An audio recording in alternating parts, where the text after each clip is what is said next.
నెల్లూరు జిల్లా పొదలకూరులో పోలీసులు అత్యుత్సాహం ప్రదర్శించారు. కండలేరు డ్యాం పరిశీలనకు వెళుతున్న వైఎస్ఆర్సీపీ నేతలను అడ్డుకున్నారు. పొదలకూరు సర్కిల్లో మాజీ మంత్రి కాకాణి గోవర్ధన్ రెడ్డి, మాజీ ఎమ్మెల్యే సంజీవయ్య, ఆనం విజయ్ కుమార్, చేజర్ల సుబ్బారెడ్డిలను నిలువరించారు. కార్లలో వెళుతున్న వారిని ఆపివేశారు. పోలీసుల తీరుకు నిరసనగా వైఎస్ఆర్సీపీ నాయకులు ఆందోళనకు దిగారు. పొదలకూరు సర్కిల్లో రోడ్డుపై బైఠాయించి నిరసన వ్యక్తం చేశారు. రెడ్డి డ్యాంసానికి సంబంధించి మరింత సమాచారం లోకేష్ అందిస్తారు. లోకేష్,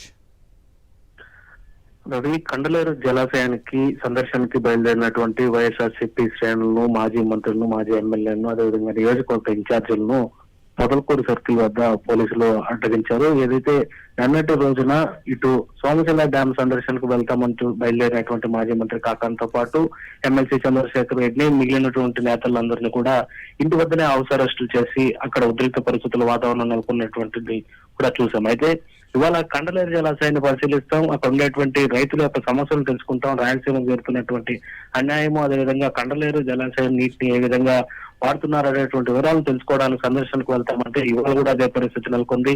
తీరా కండలేరు జలాశయం చేరుకునేంత వరకు ఉన్నటువంటి పోలీసులు అకస్మాత్తుగా అక్కడ కండలేరు ఏదైతే ఆర్చ్ వద్ద ఉందో ఆ ఆర్చ్ వద్దకు చేరుకోగానే ఒక్కసారిగా ఈ నెల్లూరు నుంచి బయలుదేరినటువంటి పోలీసు యంత్రాంగం మొత్తం కూడా మాజీ మంత్రి కాకాని గోవర్ధన్ రెడ్డితో పాటు ఇటు ఆనం విజయ్ కుమార్ రెడ్డి, అదేవిధంగా మాజీ ఎమ్మెల్యే సంజీవయ్యతో పాటు చేజర్ల సుబ్బారెడ్డి, వీళ్ళందరినీ వైసీపీ శ్రేణులందరూ కూడా అడ్డగించారు. అయితే పోలీసుల అడ్డగింతకు నిరసనగా కూడా వాళ్ళందరూ కూడా రోడ్డు పైన బైఠాయించి తమ నిరసనలను వ్యక్తం చేస్తున్నటువంటి పరిస్థితి.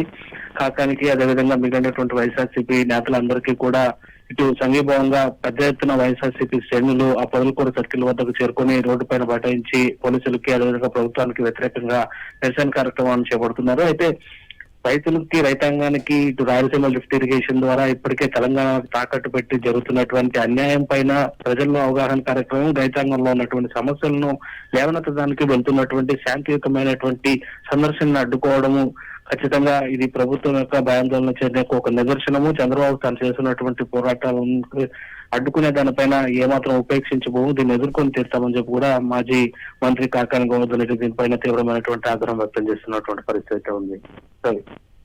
Thank you Lokesh.